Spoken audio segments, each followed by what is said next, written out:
Now, if you look at the quarterback positions, on the other hand, Peyton Manning had over 500 fantasy points, depending on your point format. Drew Brees had 480 fantasy points.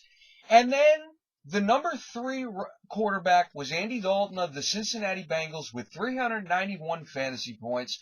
And if you skip to number 16, Ryan Tannehill, it only drops to 323 fantasy points, which means Andy Dalton averaged 24 points over 16 games, and the 16th highest scoring fantasy quarterback, Ryan Tannehill, over 16 games, averaged 20 points a game. So you see a lot of drop-off there and less of a need to focus on quarterback early in the drafts. You can wait on quarterback.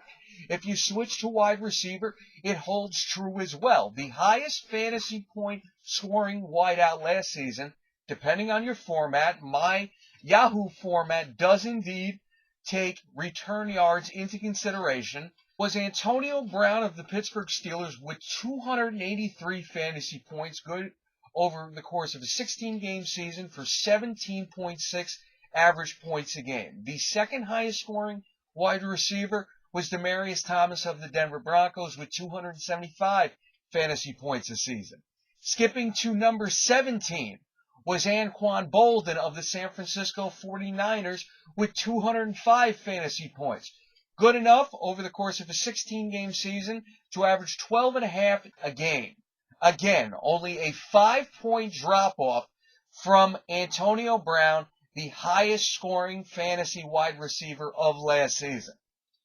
So when you see those numbers like that, you understand the reason to emphasize the running backs early in the draft and bank on being able to take quality wide receivers and quarterbacks later on in the draft.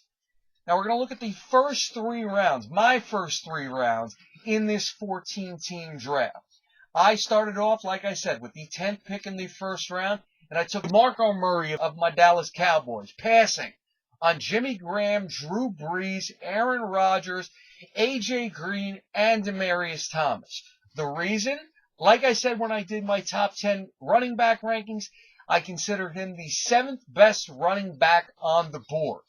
And again, because I believe you can get the quality wideouts and quality quarterbacks later in the draft, you have to put the emphasis on the early rounds and go with a top 10 running back with that 10th overall pick. And I chose DeMarco Murray, passing on the rest of them. With my second overall pick, the 19th overall pick in the draft, I chose Le'Veon Bell of the Pittsburgh Steelers, who I also had as a top 10 running back in my top 10 running back rankings, passing on Dez Bryant of the Cowboys, which killed me to do, I'm not going to lie, because I'm a Cowboy fan, and Julius Thomas, the tight end from the Broncos. Again, you go with the running backs you believe have the best chance for consistency.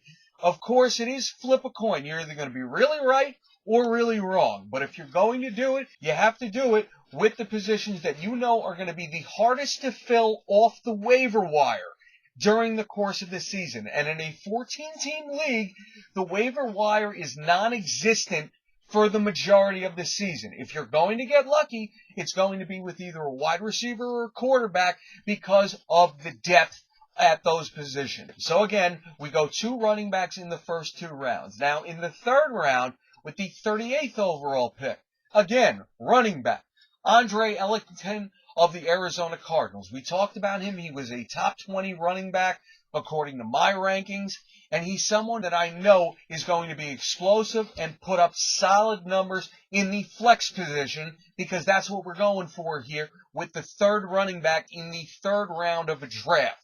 He's your flex play. Why? Because, again, in the event of injuries, it is harder to replace running backs than wide receivers. I'm going to continue saying it till I'm blue in the face. Who did I pass on?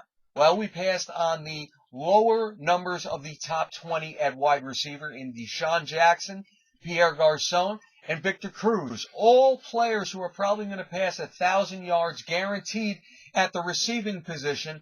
But you have to go for Ellington, even though by all accounts he is the least proven name of the 4 because of the scarcity at the running back position.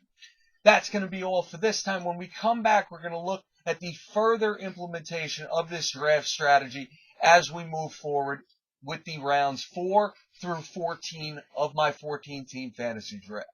Once again, thanks to everyone who subscribed to us on the YouTube channel, Mike Ags 121. Please visit the website, thisissportzone.com. Subscribe to the channel if you haven't done so right under the video. Like us on Facebook. Follow us on Twitter at WeAreSportsZone. And as always, send us any questions and comments you may have. And thanks to everyone who has done so over the last couple weeks. Once again, thanks everyone for watching. For This Is Sports Zone, I am Mike Aglialoro. We will see you next time, folks.